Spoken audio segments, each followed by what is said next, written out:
এবারে কেন্দ্রীয় সরকারের যে বাজেট, এই বাজেট এক কথায় একেবারে দিশাহীন বাজেট। প্রথম আমি জানতে চাইছি যে আমাদের বাজেটারি প্রভিশনের জন্য আয় কত আর তার সামঞ্জস্যে ব্যয় কত। এই বিজেপি সরকার কি বাজেটের বিষয়ে এতটুকু আস্থাশীল? এরা কি বাজেট করতে জানে? এরা তো ভারতবর্ষের যে পদ্ধতিগত দিক তাকে কোনো সময় মানতে চান না। পরিণামে এবারের বাজেটে সব থেকে ভারতবর্ষের বড় সমস্যা ৪৫ বছরের সব থেকে বেশি বেকার, কর্মসংস্থান এবং ভোজনের ব্যবস্থা। সেটাই বাজেটের কোনো প্রভিশন আমরা দেখতে পেলাম না। প্রত্যেকটি সেক্টর থেকে আমরা দেখলাম যে বাজেটের অ্যালোকেশনে কাট করা হয়েছে, কমিয়ে দেওয়া হয়েছে। এক কথায় দিশাহীন বাজেট এবং কোনো ব্যালেন্স নেই এই বাজেটের। মাইক্রো ম্যাক্রো দুটো দিকেই কোনোভাবে নজর দেওয়া হয়নি। বড় লোকদের পাশেই এই বাজেট দাঁড়িয়ে আছে। আম জনতা কল্যাণের কথা কোনো জায়গায় বাজেটে আমরা দেখতে পেলাম না। পশ্চিমবঙ্গের নির্বাচন, ভেবেছিলাম বিজেপি ক্ষমতা দখল করতে চায়, পশ্চিমবঙ্গকে ঢেলে অর্থ সাহায্যের কথা, বিভিন্ন প্রকল্পের কথা ঘোষণা করবে। বিহারের নির্বাচনের আগে ৬০,০০০ কোটি বাজেট অ্যালোকেশন করা হলো, আর পশ্চিমবঙ্গের ক্ষেত্রে একেবারে উপবাস।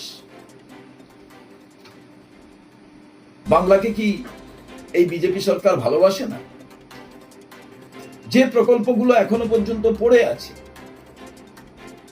তাকে পুনরুজ্জীবিত করার জন্য তাও আমরা দেখলাম না।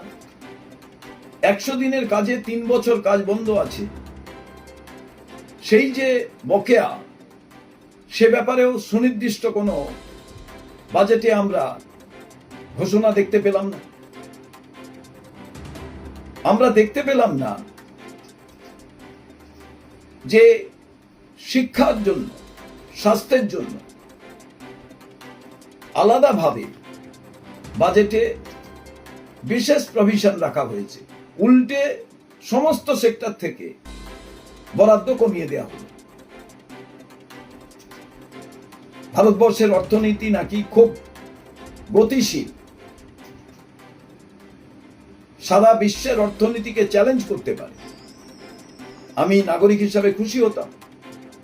কিন্তু দেখুন আজকে ভারতবর্ষের দেনা কত। ২০১৪ সালে কংগ্রেস যখন সরকার থেকে চলে গেল তখন ভারতবর্ষের দেনা ছিল ৫৫,০০,০০০ কোটি টাকা। আজকে ভারতবর্ষের দেনা কত? ২১০,০০,০০০ কোটি টাকা। কেমন ভাবে ভারতবর্ষের অর্থনীতি চলছে বুঝতেই পাচ্ছেন বাজেট কেমন হবে।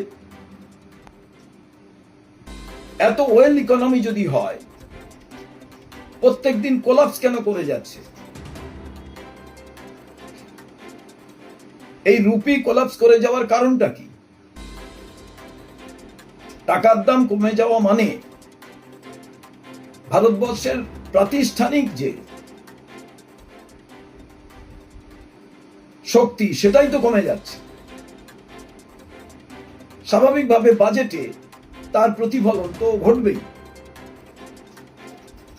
এই বাজেট সম্পূর্ণভাবে আমি মনে করি মূল্যহীন বাজেট। আবার বলছি, এই বাজেট একেবারে কোনো ব্যালেন্স নেই,